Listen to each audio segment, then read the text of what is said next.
বর্তমানে বিশ্বের নজর এখন তেহরান এবং ওয়াশিংটনের দিকে।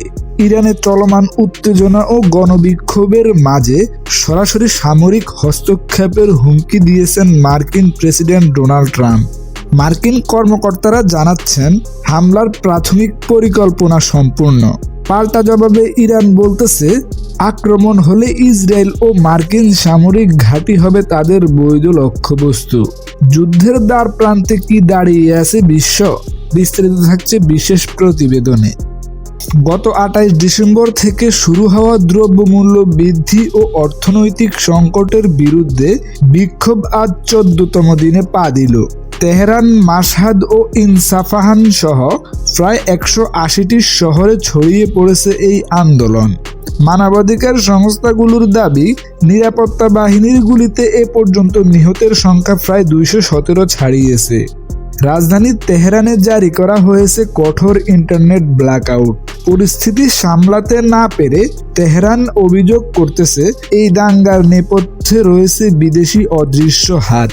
অন্যদিকে প্রেসিডেন্ট ডোনাল্ড ট্রাম্প স্পষ্ট ভাষায় জানিয়েছেন, ইরান যদি বিক্ষোভকারীদের ওপর গুলি চালানো বন্ধ না করে তবে মার্কিন যুক্তরাষ্ট্র চুপ করে বসে থাকবে না।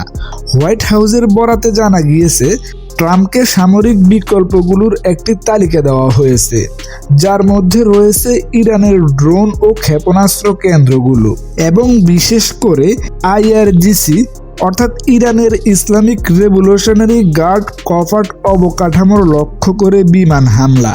বিশেষজ্ঞরা মনে করতেছেন, গত 2025 সালের জুনে হওয়া 12 দিনের যুদ্ধের পর এটি হতে পারে ইরানের উপর যুক্তরাষ্ট্রের সবচেয়ে বড় আক্রমণ। অন্যদিকে মার্কিন হুমকিকে কিছুই মনে করতেছে না তেহরানও। আজ রবিবার ইরানি পার্লামেন্ট স্পিকার মোহাম্মদ বাগের কালিফাক এক টেলিভিশন ভাষণে হুঁশিয়ারি দিয়ে বলেছেন, যুক্তরাষ্ট্র যদি ইরানের কোনো প্রকার আগ্রাসন চালায় তবে মধ্যপ্রাচ্য থাকা প্রতিটি মার্কিন ঘাঁটি এবং গোটা ইসরায়েল হবে তাদের ক্ষেপণাস্ত্রের লক্ষ্যবস্তু। পার্লামেন্টে আজ আমেরিকা নিপাক যাক এই স্লোগানে ফেটে পড়েছে আইন প্রণেতারা। এই পরিস্থিতিতে ইসরায়েলকে সর্বোচ্চ সতর্কতায় রাখা হয়েছে। প্রধানমন্ত্রী বেনিয়ামিন নেতানিয়াহু এবং মার্কিন পররাষ্ট্রমন্ত্রী মার্কো রুবিওর মধ্যে আজ একটি গুরুত্বপূর্ণ টেলিফোন আলাপ হয়েছে। অন্যদিকে ভেনেজুয়েলার নিকোলাস মাদুরোর পতনের পর ট্রাম্পের পরবর্তী লক্ষ্য যে ইরান, তা এখন পুরোপুরি স্পষ্ট। চীন ও রাশিয়া এই উত্তেজনায় উদ্বেগ প্রকাশ করলেও যুক্তরাষ্ট্র কিন্তু তার অবস্থানে অনড়।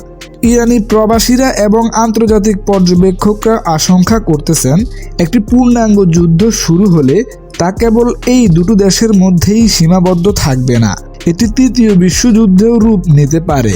এটি তৃতীয় বিশ্বযুদ্ধে রূপ নিতে পারে কিনা সেই প্রশ্ন এখন জোরালো।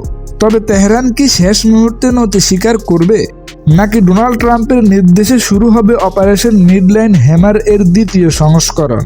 এসব প্রশ্নের উত্তর দেবে সময়। তবে আপাতত বিশ্ববাসী একটি অস্থির এবং অনিশ্চিত রাতের অপেক্ষায়।